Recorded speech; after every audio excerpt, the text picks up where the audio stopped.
Hi guys, Pastor Jomel here. I pray that this sermon will encourage you and deepen your faith. Kung na-bless po kayo sa message na ito, please like and share and tag someone and let's spread the word about the goodness and love of our God. Mabuhay po. Pwede ba mas maging masaya tayo ngayon? Kasi we are few at yung church natin is just a community church. Hindi pa tayo mega church kaya ngitian mo yung katabi mo. Come on, baka yung katabi mo na ang ibibigay ni Lord. Di ba? Malay mo. Di ba? Unless katabi mo na siya talaga siya. Hallelujah. Now we are continuing our series, DTR. Sino ang nag-enjoy sa week 1 natin? Di ba? Na-bless kayo doon sa preacher natin. At talagang na-enjoy ninyo yung message through Ate Kina. Palakpakan naman natin si Lord sa buhay ni Ate Kina. Sige, papalakpakan tayo dito maghapon. Alright, sige. Now, we're going to continue our series, DTR. At para po i-recap lang natin why we are having this series, it's because DTR or defined relationship is the antidote for situationship. Pag sinabi nating situationship, ito yung mga halfway relationship. Kaya minsan hindi tayo marunong magselos or tinatanong natin yung sarili natin, pwede na ba ako magselos? Kasi you did not define the relationship. Or you are confused with your relationship. That's why, this series, we will define your relationship. Okay ba yan? Okay.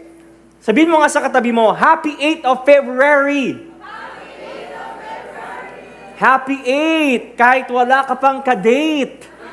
At magbibigay ng chocolate dahil kailangan mo muna mag-wait. That's why our topic for today is waiting with intention. Let's bow our heads and let's pray. Father, we thank you for this series. Napakaganda. We love this topic. We love this series. But Lord, as we reveal your word today, makita po namin na itong message na to, yes, it's fun, but also it's serious. Lord, if you're going to correct our hearts, make it not as condemnation, Lord, but Lord, a rebuke na matutuwa kami dahil para sa amin ito. Salamat po, Panginoon. This is our prayer. In Jesus' name we pray. Amen and amen. Waiting with intention. Ate May waited for 47 years actually. Since birth, wala siyang boyfriend. At after 47 years, there was John. John came. Diba? Kaya wait lang tayo. Alam nyo, mga kapatid, mga idol, mga guys, ang pinakamahirap sa isang relationship or sa journey ng relationship, alam nyo pinakamahirap? It's not about courting. Kasi courting, alam na natin yung mga the moves natin eh.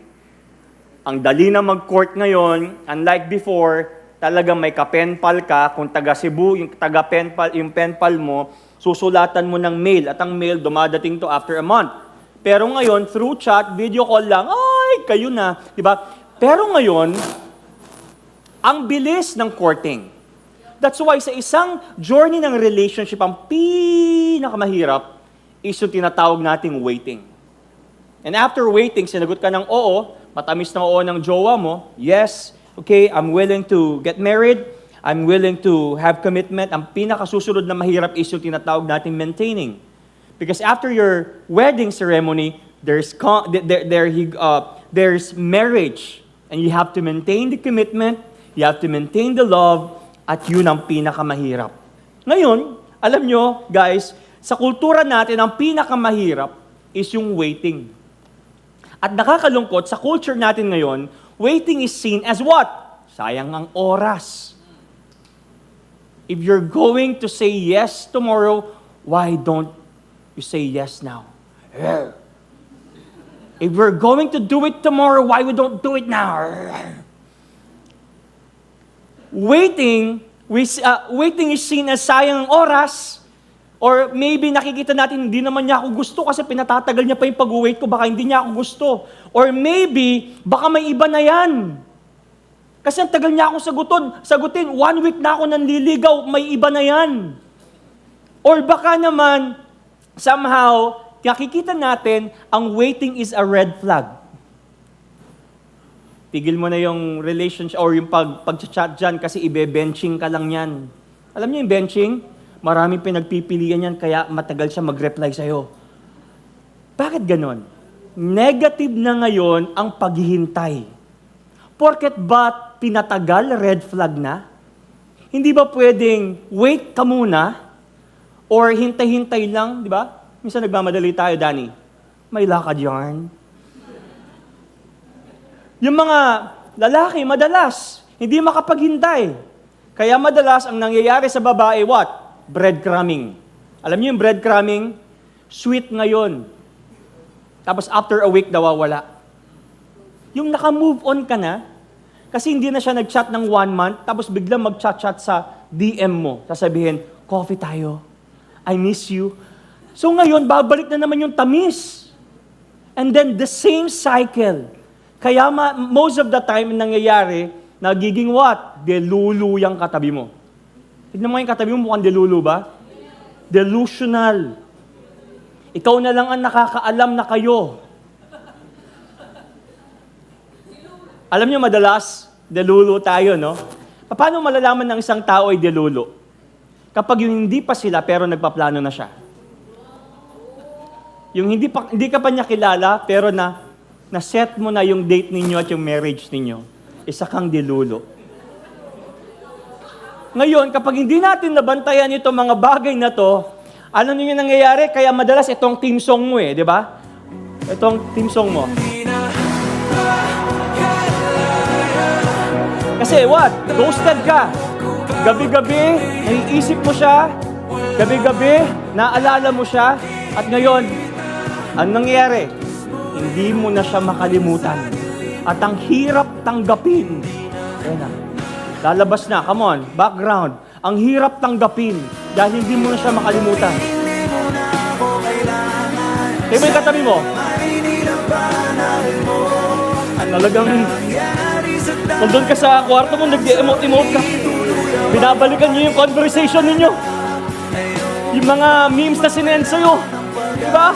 Anong ibig sabihin nitong meme na to? Lahat ng meme may ibig sabihin sa'yo. Guys, kaya maganda, matuto tayong maghintay. At maghinay-hinay. Lakasan yung amen nyo. Bubukayin tahi ko sa inyo Okay. Hindi porket matagal kang naghihintay, red flag yan. Okay? Sabi nyo nga sa katabi mo, hindi red flag ang paghihintay. Pag pinaghihintay ka, hindi red flag yan.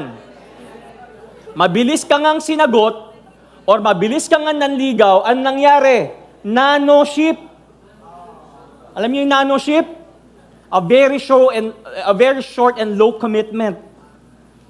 Mga Mars, mga guys, sa kamamadali natin, minsan at madalas ang nangyayari, microship ang mga micromance. Alam niyo yung micromance? Mabilis lang na romansa. 3 araw lang pala. Sesendan ka lang yan ng memes. Okay? Hindi ka effortan yan. I-chat ka lang yan sa Discord at magyayaping lang siya sa'yo. Alam niyo yung yapping? Long text, sweet, pero walang dating at walang effort. Kaya anong nangyayari? Afford dating. Walang effort. Hindi ikaw yun. Okay? Hindi kita pinarinigan. Gumanon lang ako para makakonect. But you know what, guys? Sa Bible, may ibang definition ng waiting. Hindi lahat ng delayed relationships ay denied relationships. Minsan, waiting is protection. Kaya, ang ganda po ng topic natin ngayon because waiting with intention is very crucial. Now, Genesis chapter 29, verse 15 to 13, ito ang titignan natin. I know you're familiar with this story, amen? Si Jacob at saka si Rachel. Okay, love triangle ito.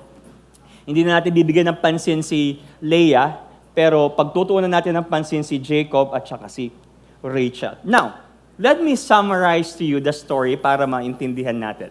Okay, last time, preach ni Ate Kina si Abraham. You know Abraham? Abraham is the father of faith. At si Abraham, merong prinamos sa kanya ang Panginoon na isang anak na si Isaac. Okay. Yung preach ni Ate Kina last week, si Isaac, na pangasawa niya si Rebecca. At si Isaac at saka si Rebecca, meron silang 2 anak na lalaki. At yung dalawang anak na lalaki yun ay kambal.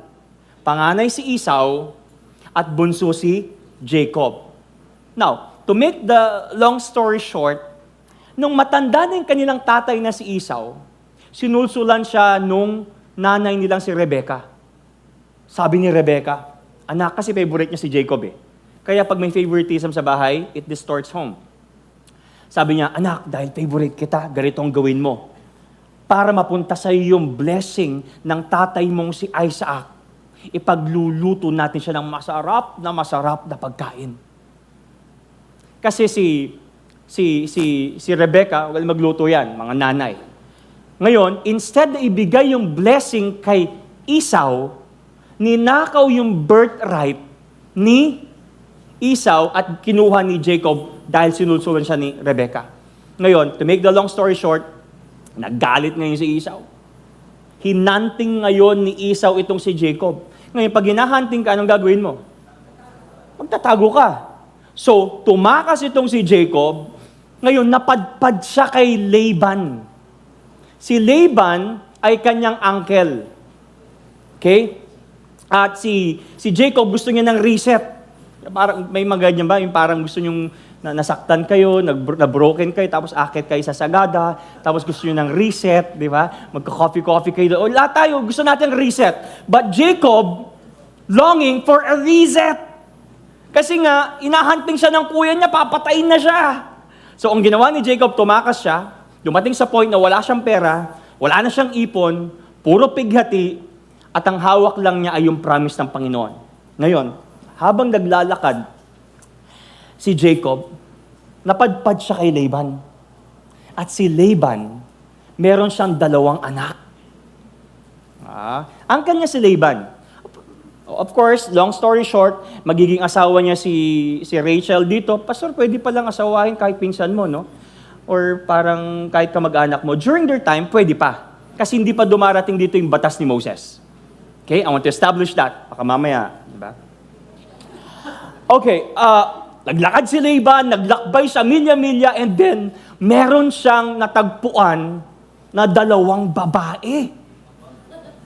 Anak ni Laban, si Leah, at saka si Rachel. Ngayon, sabi sa Bible, ang description kay Leah, sabi dito, Leah had weak eyes. Ano kayong weak eyes, no? Ang description kay Leah, pag sinabing weak eyes, hindi siya ganon ka head turner. Hindi siya pansinin. Kapag sumasali siya sa Miss Panigay, sa screening ng Miss Panigay, hindi siya nakukuha. AA at saka Jemmy. At saka pag merong kinakasal, hindi siya kinukuhang maid of honor. Maid of horror siya kinukuha. So hindi siya pansinin. Oo, di ba ang sakit, di ba?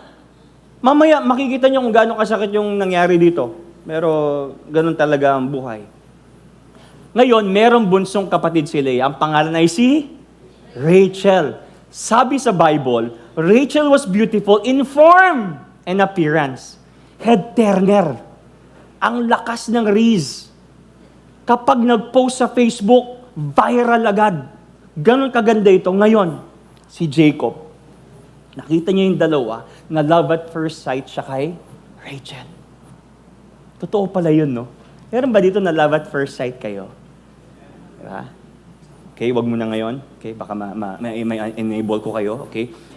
Ngayon, ang ginawa ni Jacob, kinausap niya si Laban, si uncle niya. Of course, si Jacob, uncle niya si Laban, hindi na niya tinawag na uncle. Hindi na niya tinawag na master. Hindi na niya tinawag na master. Tinawag na niya at kinausap niya si Laban, Tito. Tito, gusto ko po. Tito, gusto ko po si Rachel at gusto ko pong pagsilbihan kayo ng 7 years para lang makuha si Rachel. So, sabi ng Bible, nag-work siya for 7 years na parang ilang araw lang, nahito na. Nag-work na siya, 7 years. Imagine that, ang bilis. Parang 1 week lang, sabi ng Bible. It's like days. Yung kakasal na sila. Eto na. During that time, wala pa namang ilaw. At during that time, kapag kinakasal sila, may mga chamber o may mga bridal chambers at hindi pa sila nagkikita. Ngayon, dahil madilim, at during that time, yung mga babae, naka-veil sila.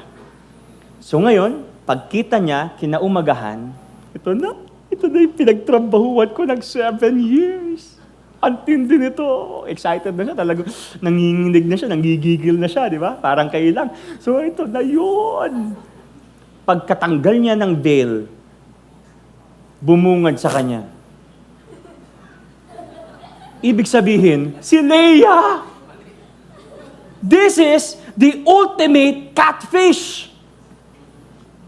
Alam mo yung catfish? Yung akala mo siya yung kachat mong crush mo, pero poser pala. Di ba? Na-poser itong si Jacob. Niloko sa Kuya Jed nung kanyang biyanan na si Laban. Bad trip siya. Naman ganun. Sa customary kasi namin, bro, dapat ang unang ikasal yung mga panganay. Sabi nung Laban. Kaya, sabi ni Jacob, dahil mahal na mahal niya si Rachel, sige, pagtatrabahuan ko po ulit ng 7, sino dito kaya yon? 14 years pagtatrabahuan yung isang taong mahal mo. Diba? And Jacob is the ultimate simp. He's the ultimate simp, Chloe. Martir. Yung niloko na, pero itutuloy ko pa rin to kasi mahal ko. So umabot ng 14 years sa paghihintay, walang shortcut, walang afford dating, walang breadcrumbing, walang love bombing. I wanna wait because I love Rachel. Then, at the end of the story, alam naman natin, nakuha ni Jacob si Rachel, dahil hindi nagmamadali, kundi marunong maghintay, itong si paring Jacob. Here are the big ideas on waiting. Are you ready? Number 1 is this. Waiting is not wasting time.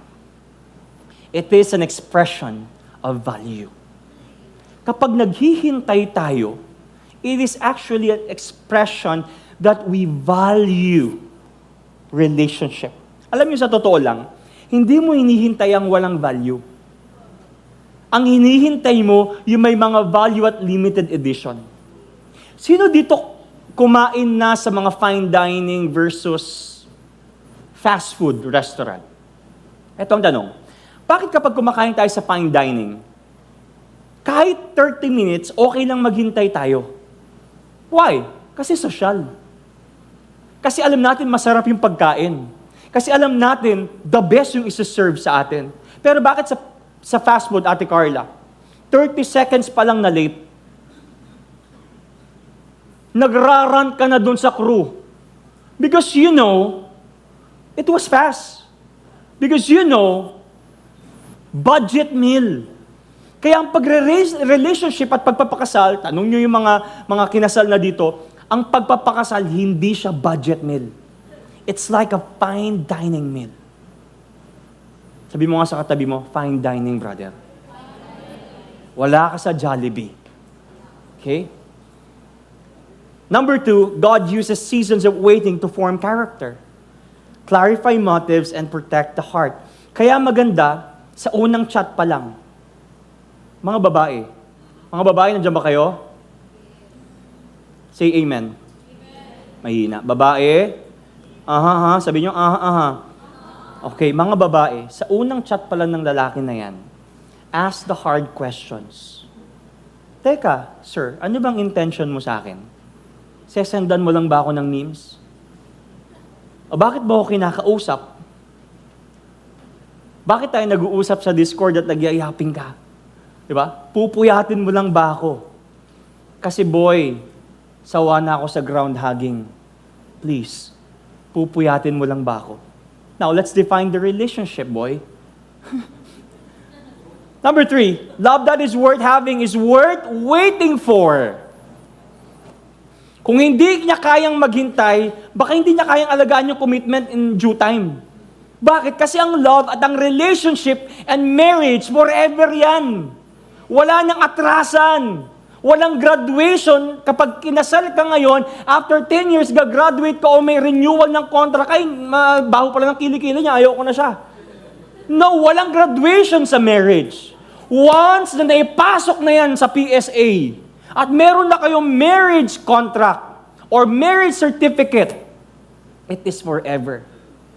last time dumating yung marriage certificate ko, binasa ko, napashocks ako. Sabi ko, oh my God, kasal na talaga ako. Wala nang atrasan nito. Paano na to? Biro lang. Okay. I love you. That's why pinagpe-pray ang asawa. Oh, by the way, sino dito nagpe-pray ng jowa? Huwag kayo mag-pray ng jowa, Nika. Ang ipag-pray ninyo, asawa. Kasi ang jowa pwede pa mag-break. Pero ang asawa, pag inasawa mo na, forever. Kaya, pag nag-pray kayo kay Lord, mamaya pag uwi nyo dito, Lord, magpe-pray ako ng jowa. No. Pray for a husband and wife. Don't forget, isa lang. Okay? Kasi ako pinag-pray ko isa lang at siya lang. Amen? Now, here's the question. Here's the question. Would you wait for 14 years to get that one you love? Kaya? Kaya today, guys? 14 years? Second question, would that person wait 14 years for you?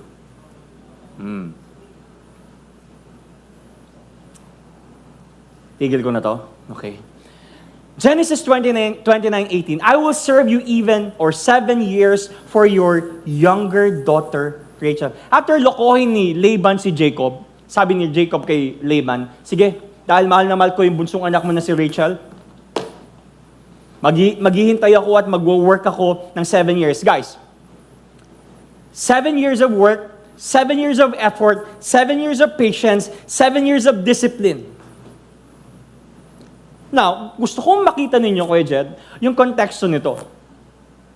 Tatlong bagay na makikita natin kung gaano kahirap yung mag-work at maghintay during their time. Kasi nga sabi ko sa inyo, ang courting ngayon, ang chatting ngayon, ang panliligaw ngayon, sobrang bilis. First of all, during their time, walang social media. Walang email, walang cellphone, madalang sila magkita. No physical contact with Rachel during those first 7 years, and after 7 years, so 14 years, hindi sila nakikita. Second, ang hirap, no? Second, during nung mga kasal nila, yung mukha nila, especially yung bride, ay nakatakip ng veil. Tatanggalin lang ng lalaki kapag nasa bridal chamber na sila. So, parang doon pa lang magkakaroon ng meeting or meet and greet or parang eyeball. Doon pa lang. And then third is this, merong hiwalay na celebration ang babae at lalaki tuwing kinakasal. At gabi lang sila magkakasama o yung mag-asawa magkikitaan kasi nga madilim paggabi, wala namang solar nun, wala namang ilaw nun. Kaya ang nangyayari, umaga sila nagkakakitaan. Look at the hirap ng paghihintay. After 14 years ko palang makikita face-to-face si Rachel. You see here that there's no shortcut, no immediate FaceTime or video call, no physical touch, no holding hands nor smack yet, no manipulation or gaslighting kung talagang mahal mo ako, sige na, ibigay mo na. At nung naloko siya, here's the thing, he still waited for 7 more years. In fact, kung babasahin niyo yung buong chapter 29, after niyang makuha si Rachel at pinakasalan, nag-work siya for another 7 years kay Laban. So all in all, 21 years. Pero mas matindi pa rin sa Ate May kasi 25 years. But here's the thing, waiting is not weakness. Waiting is not corny nor jologs. But here's the thing, waiting reveals what you value. Sino dito ang willing maghintay? Sabi po dito sa verse 20, so Jacob served 7 years to get Rachel, but they seemed like only a few days to him because of his love for her. Now, makita natin dito sa mga ikakasal na, sa mga gusto na magpakasal, okay, I'm talking doon sa mga taong gusto na magpakasal, engagement is not about idleness. But it's a period of hard work and preparation or grind mode. Okay, let me deviate a little. Alam nyo ba mga kapatid na kung gaano kahirap maghintay during their time? Tignan nyo to. Si Jacob, nung sinabi niya kay Laban sa kanyang magiging biyanan, Laban, uncle, ay tito pala, tito, sabi niya, tito, mag-work ako ng 7 years for Rachel. Alam niyo kung gaano kahirap yon? He was not offering help. He was actually offering his life. Bakit? Kasi ang pagtatrabahuan niya ay pagiging shepherd. And during their time, yung pagtatrabaho sa kanilang time, sa pagiging shepherd is manual labor. Hindi siya supervisor, hindi siya manager, hindi rin siya nakaupo sa opisina na naka-aircon. He was a shepherd laborer. Ibig sabihin, gigising siya before sunrise. Gigising siya, maglalakad siya milya-milya from point A to B and then balikan. At ito pang pinakamalupit, natutulog sila sa labas. Walang special treatment dahil, okay, ikaw yung magiging biyanan ko, sige, dito ka na tumira. No, kung work talaga. Kung trabahador ka talaga.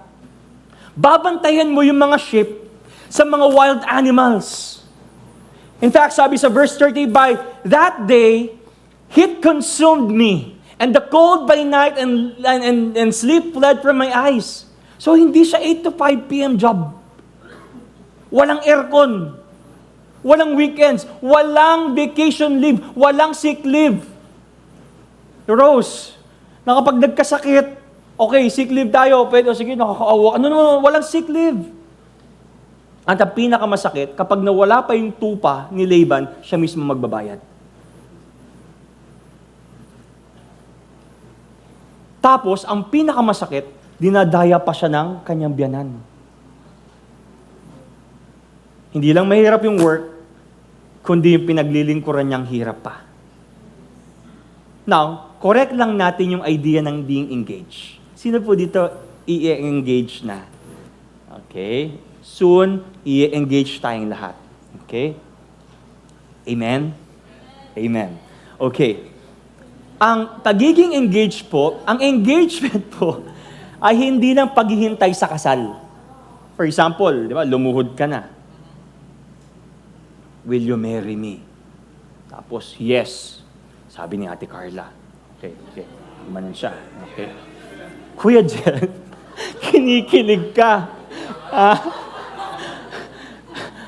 Nag-yes, kunwari lang. Kunwari, nag-yes. Hindi, totoo ba't kunwari? Totoo, nag-yes. Okay? Okay. Nag-yes. Ang engagement part, hindi ito paghihintay lang para ikasal na kayo. Engagement part is a season of work and preparation. At ano po yung mga dapat nating i-prepare? Ang i-prepare natin, una, is yung purity at yung self-control natin. For example, kakasal ka na this year, Kuya Jed. You have to prepare your heart, your purity and your self-control. Why? Kaya mo ba ng 50 years siya lang ang mamahalin mo? Walang ibang side chick.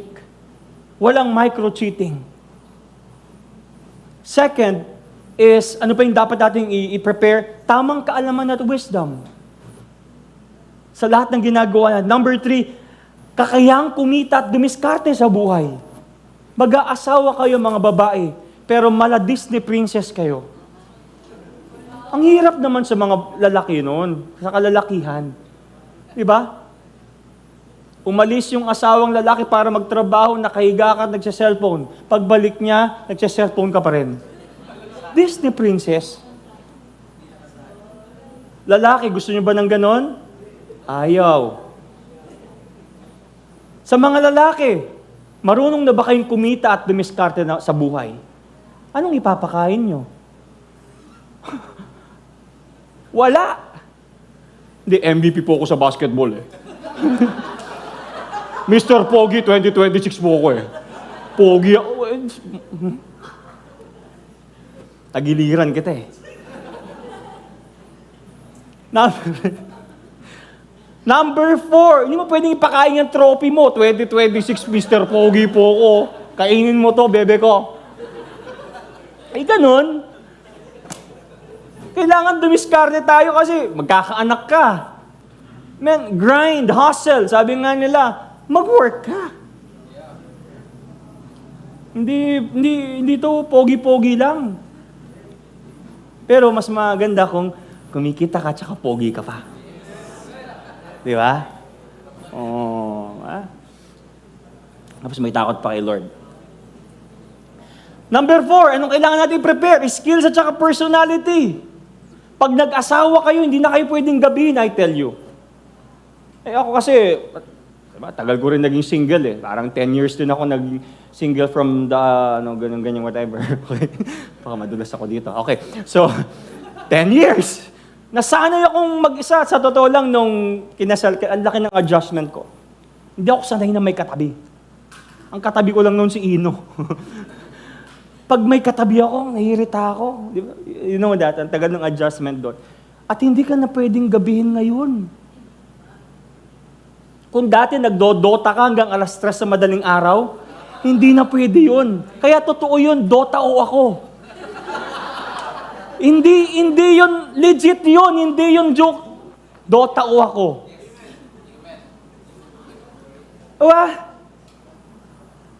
Siyempre, you have to take care of your wife. Minsan, parang biglang tatawag ito, nag-aaral ako, devotion, di ba? Parang nararamdaman ko na si Lord eh. Parang nasa heaven na ako, parang feeling ko din, biglang may tatawag. Nagugutom na ako. Ano ba naman ito? Storbo ka.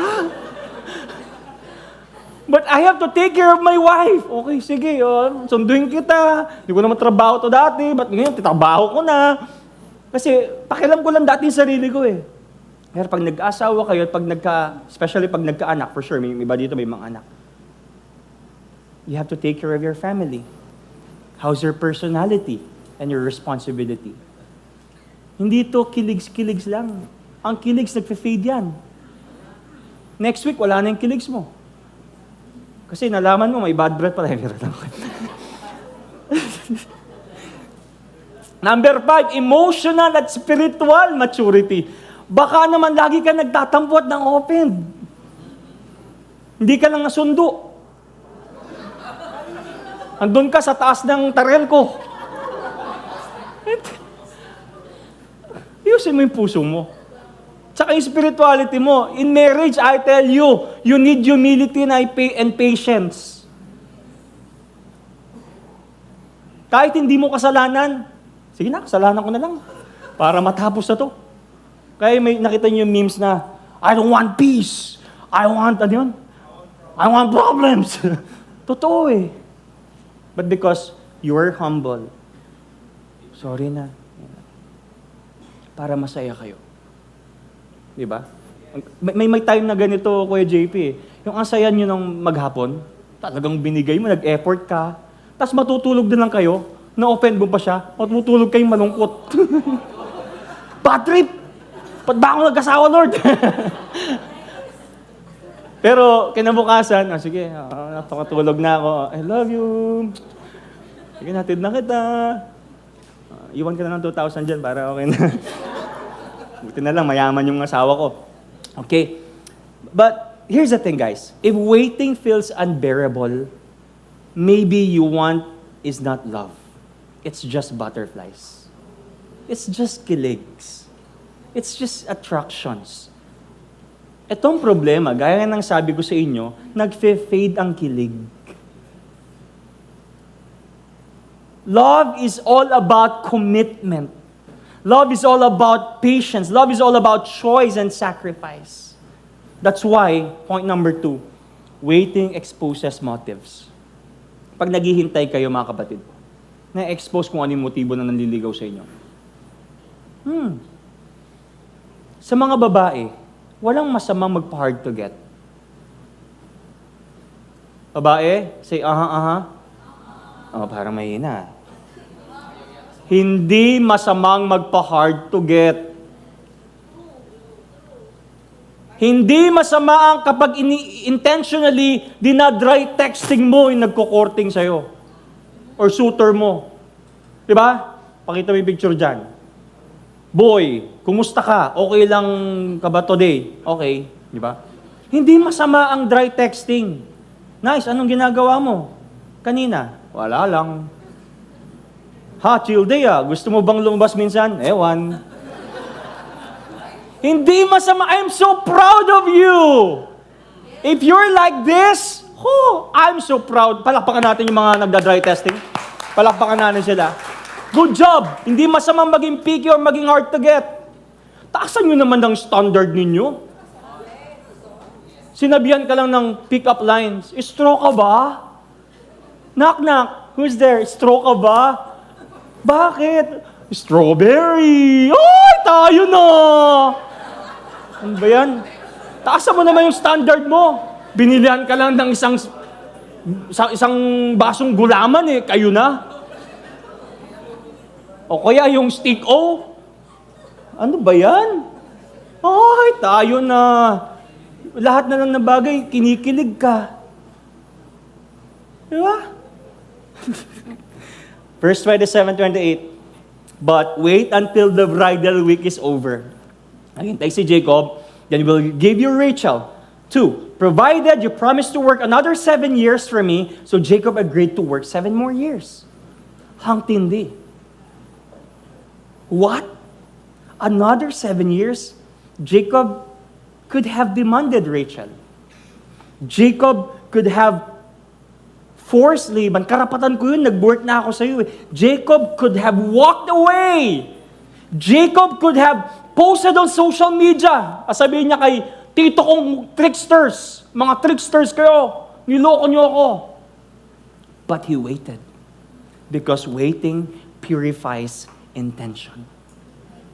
Waiting purifies intention. Waiting reveals what you really want. The person ba or the pleasure ba? Alam niyo po, ang culture natin ngayon iba na. Nangyayari ang DTR pagkatapos ng intimacy. Nabigay mo na lahat. Then let's decide kung ano tayo. Tapos, di ba? Sasabihin mo, ay, hindi pala kami click. Hindi pala kami vibes. Ano to? 30-day free trial? Di ba? Lelebelan lang yung feelings ka para ma-secure or para hindi siya mawala, para magkaroon ng commitment or whatever. But here's the hard question you have to ask. Waiting asks a hard question. Do I love you because or do I love you period? Lalabas dyan kung meron. Pastor, sinagot ko na eh. Bakit? Kasi ang cute niya. Ang dami niyang muscles. Meron dito, pati yung ilong may muscles, Pastor. Sinagot ko na. Pastor, love ko na. Kasi hatid sundo ako ng niyo niya. Sure ka ba, ikaw lang hinahatid? Baka member yan ng Toda, kaya ka lang hinahatid. Todaasin kita eh. Kulit mo. That's why. Sino dito gustong matodas? Sige. Magpatid ka sa Mio. Okay. That's why waiting builds character before connection. Alam niyo po, sa waiting season, lumalabas ang karakter ng isang tao. Intentionally, you don't like to define the relationship or label it kasi we just like connections. Kaya hindi dinidefine eh. Kaya ang ganda ng series natin, DTR eh. Define the relationship. Ngayon, nandiyan pa ba kayo? Nag-enjoy kayo? Narinig, gusto nyo real talk? Narinig nyo na po ba ito? Dadahan-dahanin ko lang para hindi masakit. Okay. Narinig nyo na ba itong mga katagang ito at mga chat na ito? Di ba? Or itong idea na to. Exclusively dating kayo. Pero maganda, wala tayong responsibility. Hindi siya nakikipag-date sa iba, pero ayaw din niya maging boyfriend mo. Kaya madalas, nahihirapan ka. Kailan ba ako pwede magselos? O yung iba naman dito, nagseselos kayo, pero you're just being defensive. Ang sinasabi niyo, I'm not jealous, I'm just being perceptive. Wow. Ang tawag dyan is safe betting. Pero sa totoo lang, nagbe-benching lang yung guy. Marami siyang options kung bakit ayaw niyang mag-commit. Masyado niyang pinanghawakan yung sinabi ni John Lloyd Cruz. Baka may mas darating na okay.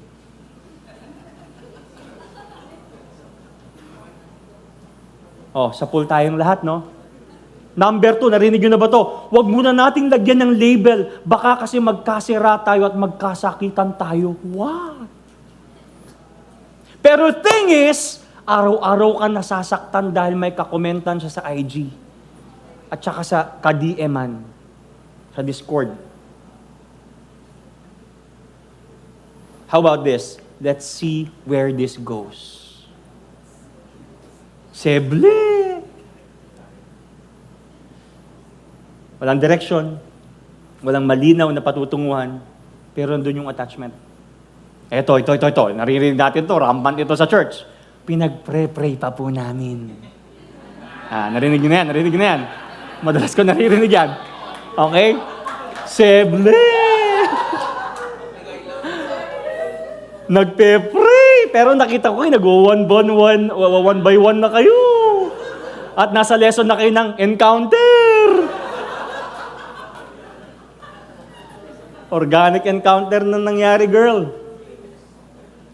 Pinagpe-pray, pero may selosan na. Makikita-kita mo, ba't di ka nag-serve? Sabi po, nakapasting po ako ngayon. Nakapasting pala sa kanya kasi nagselos. Diba? Sometimes, nakakalungkot kasi yung term na prayer becomes a cover for emotional intimacy without clarity. Kapag pinagpe-pray ganito, guys, how can we define na pag-pray mo kay Lord? At kapag nagpe-pray ka kay Lord, maganda, meron kang guidance. Kaya nga may mga leaders tayo. Ngayon, ang maganda sa leaders natin, sa church natin, hindi naman tayo KJ. Sino yan? Ha? Bitugin kita, wag yan. Ang maganda kapag may guidance ka. Ako nung pinagpe-pray ko si Ate Kina, alam ng parents ko. At alam ng mga accountability partners ko. Okay? Kaya, hindi kami nag-date ng kami lang dalawa. Ang ginagawa ko, kunwari, tambay tayo guys. Tapos nandun siya. So, marami kami. Kasi pag tumindig na ang balahibo mo, delikado yan. Amen, Danny? So, hindi ko kasi nakikita ko dito sa peripheral ko eh. Okay? So, huwag kayong lalabas ng dalawa lang kayo. Delikanding yan, brother. Pag tumindig ang balahibo, delikado yan. Okay, dyan pa kayo? Gusto nyo real talk? Ulit, real talk pa ulit? Okay, real talk. Pero hindi masakit. Okay? Real talk na malupit lang, pero hindi masakit. Real talk. Your heart is not like Noah's Ark.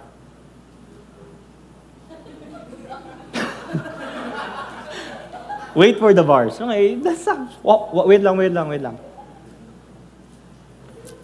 Hindi okay, ulitin ko yan.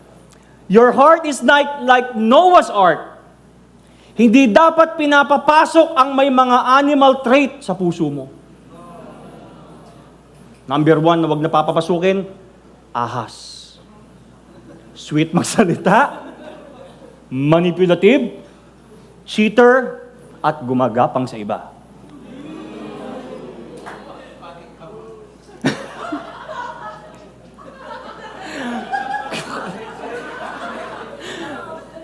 Number 2, huwag niyong pinapapasok, makaka-relate ka dito, Doc?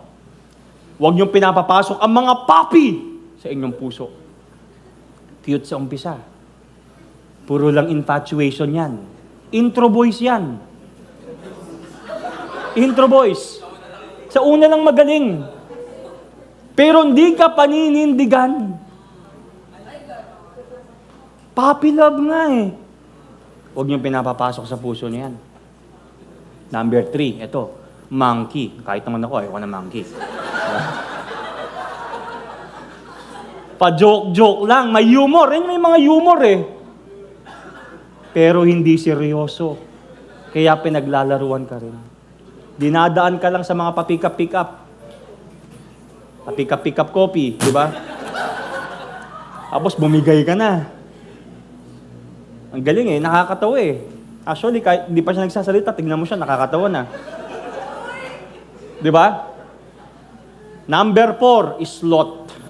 Okay, nagpapapasok ng slot. walang effort, tamad, dating lang ang gusto. Di ba? I-date ka na nga at ililibre ka na nga ng pagkain, ipapagrab pa. Di ba? Di ba? Number 5, peacock. Ito, maraming ganito. Yung pa-flex-flex lang. Malaki ang muscles. Pati ilong nga, may muscles, di ba? Puro aesthetic and pose lang. Hindi naman ginagawa. Buladas. Pag yung nag-post sa IG, papakita lang niya yung back niya eh.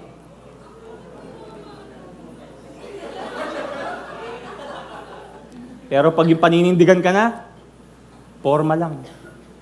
O ito, number 5. Number 6, huwag niyong pinapapasok, is yung wolf in sheep's clothing. Mukhang spiritual. Pinagpe-pray daw niya, pero may hidden agenda, one by one ka na niya. Guys, real talk, your heart is not a Pokemon game. Hindi lahat ng kumakatok dapat pagbuksan. Ang puso ay tahanan, hindi tambayan. Amen. Minsan kasi, ang dami natin mga kinokollect na mga Pokemon. Ito. Ayan, yung mga yan, nakollect mo. The waiting period is a time to secure the stability of the upcoming marriage, guys.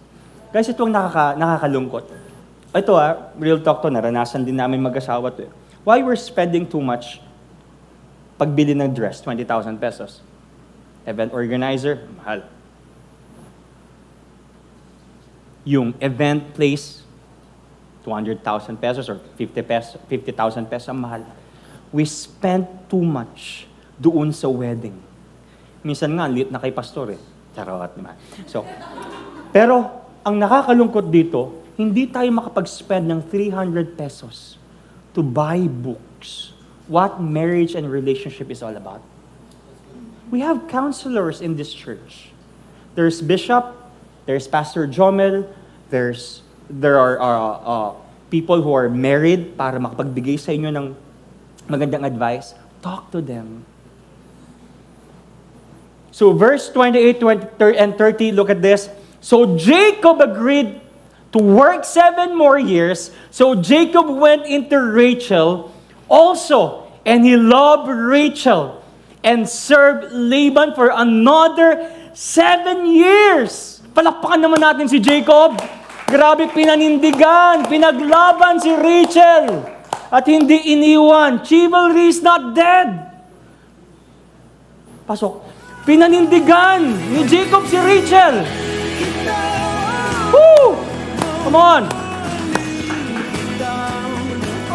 Nina yata. Okay. Yan, di ba? Sino dito willing panindigan yung kanilang pinagpe-pray? 14 years.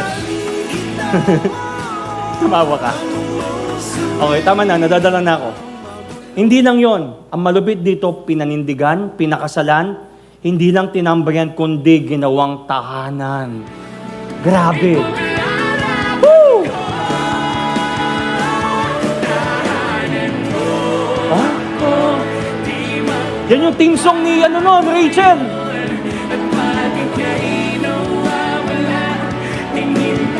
Tama na. Dadala na yung puso ko. Look at this. Sobrang Gen Z, no? Jacob matured while waiting. Jacob matured while working. Remember this. God prepares the person while you're waiting for the promise. Alam niyo mga kapatid, bago mo isipin kung sino pinaprepare sa'yo ni Lord, isipin mo muna kung paano ka pinaprepare ni Lord.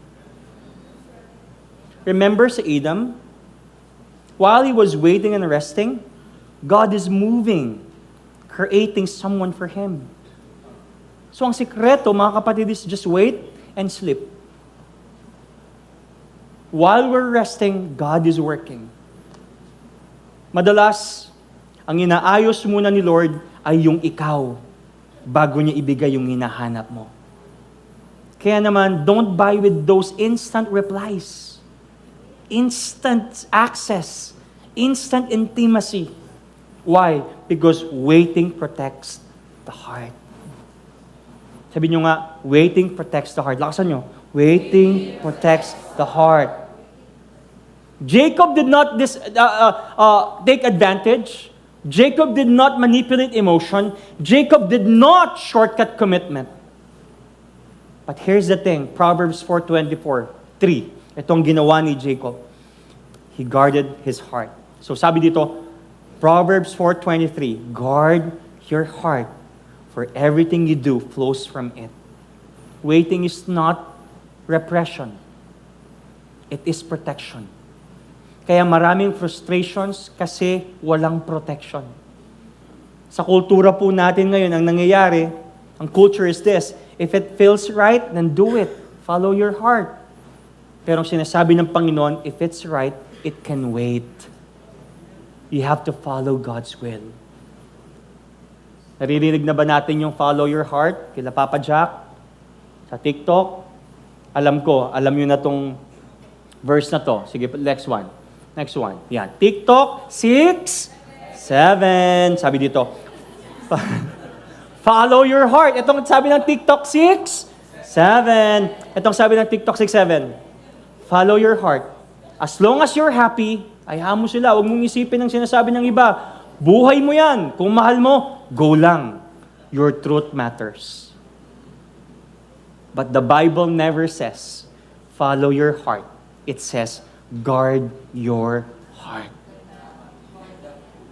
In fact, sabi sa Jeremias 17:9, sabay-sabay tayo, lakasan natin, with conviction. 1, 2, 3, let's go. Ang puso ng tao ay mandaraya higit sa lahat at lubos na masama. Sino ang nakakaalam kung gaano to kasama? Amen. We're called not to follow our heart, but to guard our hearts. Amen. Here's the thing, guys. Matatapos na ako. Alam ko nag-enjoy kayo. But here's the thing. Guys, this story is not just about Jacob. This points us to Jesus. Alam niyo kung bakit? Imagine niyo to. Listen to this. Imagine niyo to.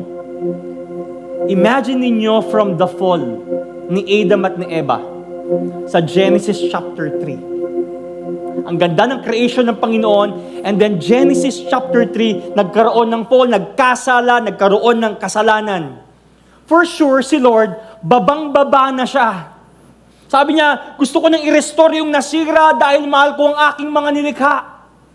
Now, from Genesis chapter 3, the fall, at yung sinasabi sa Galatians chapter 4, verse 4, in the fullness of time, from Genesis chapter 3 hanggang Galatians 4:4, it was actually 4,000 years. From Adam to Noah to Abraham to Moses to David to prophets, it was 4,000 years. But God did not rush redemption. Kahit mahal na mahal ka niya, He waited for the perfect time. In fact, pagbaba dito ni Jesus waited another 30 years before He did His ministry. Why? Because He wanted to be prepared so that He can endure the suffering and fully obey the Father to show the fullness of His love for us. Hebrews 12:2, sabi dito, for the joy set before Him, He endured the cross. Here's the thing, Jesus endured the cross. He endured the pain. He endured the blood loss, the physical agony, the emotional rejection, the spiritual weight for our sin. But here's the shocking thing. He stayed. Hindi siya bumaba sa cross. Hindi siya umatras sa pain. Hindi siya nag-give up sa atin. And He didn't endure it with resentment. He endured it with joy. Not joy in the pain, but joy in who He was saving. Joy in bringing you back to the Father. He stayed on the cross for you and me. And the question is why He stayed. It's simply because love stays when love is real. Do you believe that Jesus loves you? The reason He stayed on the cross. Now let's ask this question. Yung bang lalaking yon, totoo ang pagmamahal sa akin? Because if it is yes, that He will stay. Here's our application for our singles and teens. Do not rush relationships just for the sake and just to escape loneliness. Waiting clarifies if love is real. For those who are dating, meron ba dito nakikipag-date na? Maganda, PTR muna tayo bago intimacy. Waiting respect. Waiting is protection. It's not rejection. And for everyone who's here, remember this, God never wastes seasons. He uses them. And let me end with this wonderful quote. God is asking you to wait because He has something better than what you're rushing for. Kaya huwag kayong magmadali. Sabi mo sa katabi mo, huwag kang magmamadali. Merong nilaan si Lord na the best sa'yo. Can I invite everyone to please rise?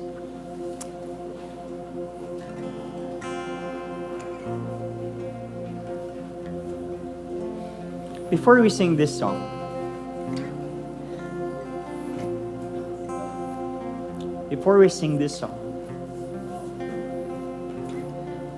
can we pray for our hearts? Huwag mo nang ipanalangin yung pinagpe-pray mo. Ang magandang ipag-pray mo yung ikaw. Pray for your heart. Lord, can you just guard my heart? Lord, ayoko pong mahulog. Lord, ayoko pong matroma. Lord, ayoko pong ma-pressure. Dahil lang lahat ng kaklase ko ay meron ng jowa. Lord, I want to be a limited edition. If everybody does, Lord, I will be discerning and have full of wisdom. I want to wait. I want to guard my heart. Come on, pray for your heart. Walang ibang unang mananalangin sa inyo kundi yung sarili ninyo. Pray for your heart. Lord, make my heart pure. Make my heart pure, Lord. In Jesus' name. Hallelujah.